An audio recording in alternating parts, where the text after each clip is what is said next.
1999年，山东农村女孩刘彩香嫁给了阿富汗男子阿吉。婚后，刘彩香为阿吉先后生育了4个混血宝宝。如今，距离他们结婚已经过去27年了，他们的跨国婚姻还幸福吗？大家好，我是南风，本期让我们看看他们的故事。1973年4月25日，刘彩香出生于山东省青岛市城阳区红岛街道下辖的一个农村家庭里。父母都是普通的农民，刘彩香兄弟姐妹5人，她有2个哥哥，还有1个姐姐和1个弟弟。由于家里人多，父母负担非常重。因为家庭贫困，刘彩香读到5年级时就辍学回家了。1987年，只有14岁的刘彩香就开始外出打工了。她跟着表姐来到青岛市中心，投奔在这里开饭店的亲戚。在这家饭店里，刘彩香从服务员做起，干了3年多。期间，她挣的钱全部寄回了家里，因为管吃管住，自己几乎是1分钱都不乱花。1990年，刘彩香的舅舅在城阳区开了一个工厂，主要做汽车配件加工。当时非常缺人，刘彩香就被舅舅召唤了过去。之后，刘彩香进入工厂，成为了一名工人。经过了1年的工作后，刘彩香因为业务熟练，被舅舅指派为工厂的主管，管理着几十个工人。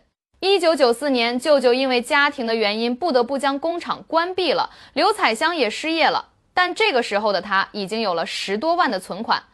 拿着这笔存款，刘彩香在城阳区街道开了一家服装店。服装店的生意也一般，刘彩香并不是很忙，她想要赚更多的钱，于是她拿出6万元和亲戚搞起了海产品养殖。仅仅2年时间，刘彩香一个人就赚了50多万。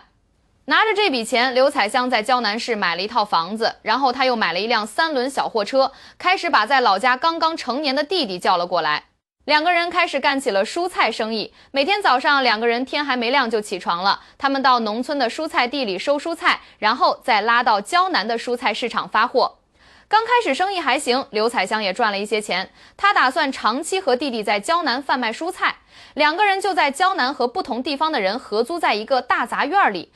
到了1997年，刘彩香发现贩卖蔬菜虽然能赚钱，但也赚不到大钱。她的野心显然不太安于现状。那个时候，他整天都在思考有没有新的发财路子。后来，在朋友的邀请下，刘彩香来到了巴基斯坦。1997年9月25日，刘彩香和弟弟来到了巴基斯坦。当时，刘彩香和弟弟都不会英文，所以他们只能先投奔朋友的表哥，进入表哥的工厂工作。而也是在这家工厂里，刘彩香遇到了一生挚爱阿吉。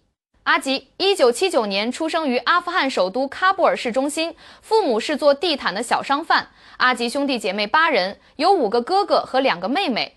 由于阿富汗常年战乱，阿吉11岁时，他们一家从喀布尔逃难到了巴基斯坦西北部城市白沙瓦。1998年，阿吉在白沙瓦读完了高中，然后他就到伊斯兰堡寻求发展的机遇。经朋友介绍，阿吉进入了刘彩香所在的工厂。刘彩香当时是工厂里的财务外加管理，阿吉则是一名普通的工人。第一次见到阿吉，刘彩香觉得阿吉很瘦很小，看起来眉清目秀，也能看出来这是一个穷人家出来的孩子。所以对待阿吉，刘彩香方方面面都很照顾，让他干最简单的工作，给他多预留一些休息的时间。刘彩香的体贴照顾让阿吉十分感动。虽然眼前的这个领导是个比他大6岁的中国姐姐，但是阿吉还是无法抑制自己内心的冲动。渐渐的，他居然喜欢上了刘彩香。在暗恋了刘彩香6个月后，阿吉鼓起勇气跑到了刘彩香的身边，然后用并不标准的中文对刘彩香说道：“我爱你，你嫁给我吧。”刘彩香当时非常惊讶，她一直都把阿吉当做一个小弟弟，为何阿吉会喜欢上自己呢？更何况他们2个来自不同国家，年龄也有差距，所以当时刘彩香就拒绝了阿吉的表白。但是阿吉并没有因此放弃，反而开始从刘彩香的弟弟身边突破。他努力维持好和弟弟的关系，然后让弟弟在刘彩香面前说好话。就这样，3个月后，当阿吉再次表明心迹时，刘彩香同意了。1999年6月6日，阿吉和刘彩香在巴基斯坦白沙瓦举行了当地特色的婚礼。婚后，阿吉就让刘彩香辞掉了工作，安稳地在家待着，而阿吉也辞职，干起了出租车司机的行当。干了3个月后，阿吉的老乡找到阿吉，希望可以一起合伙做生意，然后阿吉就和老乡一起开了一家5金商店，生意相当不错，但由于规模太小，他们只能勉强度日。2000年11月20日，刘彩香为阿吉生育了一个混血女儿。2002，在外逃难多年的阿吉也带着妻子和女儿回到了阿富汗首都喀布尔。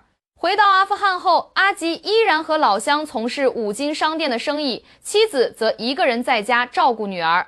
2003年2月，阿吉在工作中认识了阿富汗当地很有钱的老板。这位老板经商多年，资金雄厚，到过很多国家，其中就多次来到过中国。在得知阿吉有个中国老婆后，老板主动找到阿吉，希望能够和阿吉合作做生意，并且愿意给阿吉提供资金支持。阿吉当时很想赚钱，他一看机会来了，但是当他和老乡们商量时，老乡们都不愿意。无奈之下，阿吉只能从五金店脱身。他一个人和大老板做起了生意。当时他们主要从中国进口原材料，然后在阿富汗加工售卖，大概就是一些铝合金门窗、玻璃幕墙等建筑装修材料。当时刘彩香懂得2个国家的语言，她成为了阿吉身边最重要的贤内助。夫妻俩不断努力，最终他们的进出口生意越做越红火。到了2006年时，刘彩香和阿吉就有了差不多300万的存款了。拿着其中100万，刘彩香在乌鲁木齐买了一套大房子。当时刘彩香还在乌鲁木齐开了一家外贸公司，她平时就经常往来乌鲁木齐和喀布尔。之后2年里，刘彩香又先后为阿吉生育了一个混血儿子和一个混血女儿。到了2011年时，刘彩香的父母年事已高，多年在外的刘彩香决定回到青岛陪伴老人一段时间。就这样，他卖掉了在乌鲁木齐的房子，然后花费了150多万在青岛买了一套400多平米的大别墅。2012年，刘彩香又花费了140多万元在青岛某街道买了一处门面房，这处门面房后来也有了更大的用处。2013年5月，阿吉在阿富汗的建材公司因为种种原因和之前的老板散伙了。10年间，阿吉和刘彩香的财富积累已经非常多了，2个人都在外贸这个行业尝到了甜头。另起炉灶后，刘彩香将自己的弟弟、姐姐、姐夫都叫到了阿富汗，让他们帮忙照顾生意。因为当时的刘彩香又怀孕了，并且即将临产。2个月后，刘彩香在喀布尔的家中生下了第4个孩子，又是一个儿子。出了月子后，刘彩香就开始忙于工作了。当时刘彩香的母亲年龄也大了，无奈之下，刘彩香只能将年幼的儿子送给婆婆照顾。就这样，小儿子是在阿富汗长大的。2014年6月，刘彩香的大女儿小学毕业，此时刘彩香将她接到了中国。女儿虽然自小在阿富汗长大，但是也会说一些中文。来到中国后，刘彩香特意给女儿请了家庭教师，让其教女儿学习中文。而也在这一年，刘彩香和阿吉装修了之前买下的门面房，开了一家超市。超市开业后，大女儿成为了超市的老板。在刘彩香和阿吉跑贸易的时候，大女儿的作用不可忽视。2017年，阿吉带着年仅17岁的大女儿回到了阿富汗相亲，也就是在这一年，大女儿出嫁了。对方也是阿富汗人，阿吉的亲家还是阿吉多年的生意伙伴，所以2家人也算是门当户对。结婚后，阿吉又带着大女儿和女婿一起来到了中国。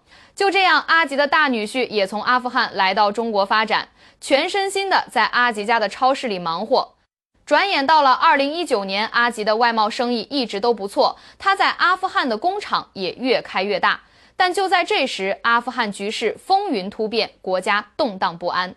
期间，阿吉由过去的原材料被人偷了，阿吉一时之间也找不到说理的地方。无奈之下，他们只好停下了外贸的生意。然后，阿吉就和刘彩香暂停了外贸生意，专心打理起了超市。2020年疫情到来后，阿吉和刘彩香就再也没有回去过阿富汗了。大家好，我来自山东青岛，我的名字叫刘彩香，这一位是我的老公。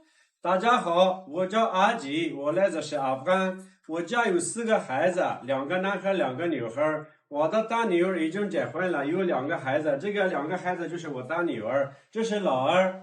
大家好，我叫奥曼。这是老三。大家好，我叫贼纳普。然后最小的也是儿子，在我们老家。我们来中国15年了，已经在中国定居了。然后我们特别喜欢中国，特别爱中国。中国好，人民好。谢谢大家，谢谢大家，拜拜，谢谢大家，拜拜。我是南风，感谢您的观看。